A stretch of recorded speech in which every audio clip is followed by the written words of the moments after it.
Dear student, स्वागत है आपका मेरे चैनल स्टडी एक्सप्रेस में, जिसमें आज हम 11th standard Maharashtra board subject Hindi पाठ हमारा है 17 ई अध्ययन नहीं दृष्टि का जो उपयोजित लेखन कार्य है आपका प्रकल्प पर्यावरण दिन पर प्रकल्प। इसको हम पावर पॉइंट प्रेजेंटेशन के द्वारा समझेंगे।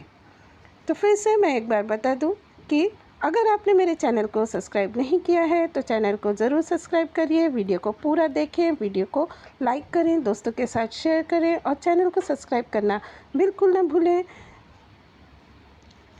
तो लेट्स स्टार्ट। हमारा जो आज का पावर पॉइंट प्रेजेंटेशन है वो हम शुरू करते हैं।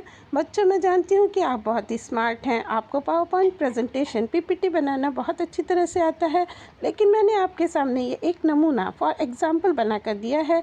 आप इससे भी और अच्छी तरह से इस प्रकल्प पर अपना पीपीटी बनाकर अपने क्लास में दिखा सकते हैं। पर्यावरण दिन पर आपको प्रकल्प बनाना है, आप बहुत अच्छी तरह से बनाएंगे और अपने क्लास में प्रेजेंट करेंगे। तो लेट्स स्टार्ट।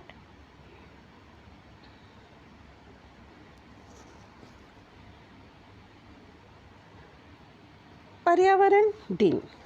विश्व पर्यावरण दिवस प्रत्येक वर्ष 5 जून को बेहतर भविष्य के लिए, पर्यावरण को सुरक्षित बनाने के लिए, पर्यावरण के मुद्दों को सुलझाने के लिए मनाया जाता है।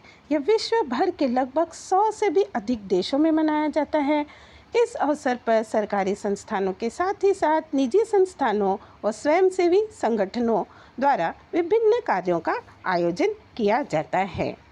जितना हमारे जीने के लिए खाना और पीना आवश्यक है, उतना ही हमारे जीवन के लिए एक स्वच्छ पर्यावरण आवश्यक है।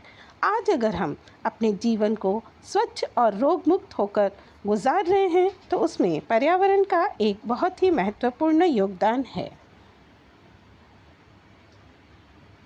आगे हम देखते हैं कि ये पर्यावरण है क्या। पर्यावरण शब्द, तो पर्यावरण जो शब्द है, पर्यावरण शब्द 2 शब्दों से मिलकर बना हुआ है, परि और आवरण, जिसमें परि का अर्थ है चारों ओर और आवरण का अर्थ होता है घिरा हुआ, अर्थात चारों ओर से घिरा हुआ। बचपन से ही हमने सीखा है environment means all things that are around us. पर्यावरण को प्रभावित करने वाले हानिकारक पदार्थ और प्रदूषित वातावरण प्रदूषण का निर्माण करते हैं। सभी तरह के प्रदूषण हम देखेंगे। सभी तरह के प्रदूषण जैसे जल प्रदूषण, वायु प्रदूषण, भूमि प्रदूषण, ध्वनि प्रदूषण। तो प्रदूषण के प्रकार निस्संदेह कई और व्यापक हैं। प्रदूषण के अत्यधिक प्रभाव से मानव स्वास्थ्य, पशु स्वास्थ्य आदि को नुकसान पहुंचता है। जल प्रदूषण। जल प्रदूषण तब होता है जब हानिकारक पदार्थ जैसे रसायनों या फैक्ट्रियों का अपशिष्ट नदी, झील, महासागरों या पानी के अन्य स्रोतों में जाकर मिलते हैं। जब हम इसे पीते हैं, इस प्रदूषित जल को पीते हैं तो शरीर को दूषित करते हैं, शरीर की गुणवत्ता को कम करते हैं, शरीर को हानि पहुंचाते हैं। जल प्रदूषण के कारण केवल मानव जाति ही नहीं बल्कि जल में जो जीव रहते हैं उनको भी काफ़ी नुकसान होता है। उनको भी इससे अपनी जो जीवन है उसका संकट मंडराता रहता है। इसीलिए हम जल में कूड़ा कचरा, कैंस आदि जो हम कचरा जल में डालते हैं, हमें उससे बचना चाहिए और जल प्रदूषण को भी रोकना चाहिए।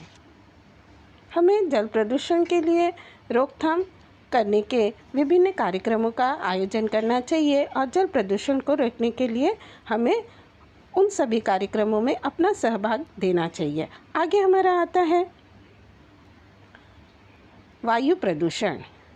वायु प्रदूषण हमारे जीवन के लिए सबसे महत्वपूर्ण घटक है। हम बिना खाए पिए 1-2 दिन तो रह सकते हैं, किंतु बिना श्वास के लिए एक क्षण भी बिताना मुश्किल हो जाता है और सोचिए, अगर जिस वायु से हम सांस लेते हैं वही प्रदूषित हो गई तो हमारे लिए कितना विनाशकारी हो सकता है।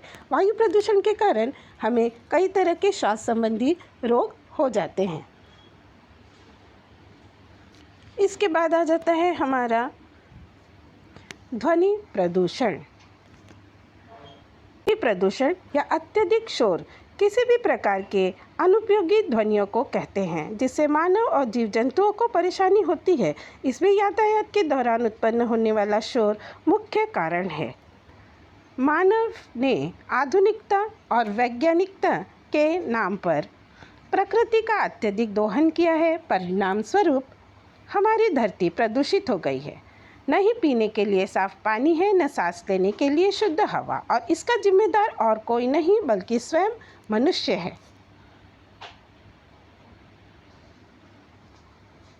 हम मनुष्य के कारण ही जो है ये पर्यावरण प्रदूषित हो रहा है। नवीकरणीय संसाधन, ये ऐसे संसाधन हैं जिनकी पुनरावृत्ति हो सकती है, उनका हम पुनः उपयोग कर सकते हैं।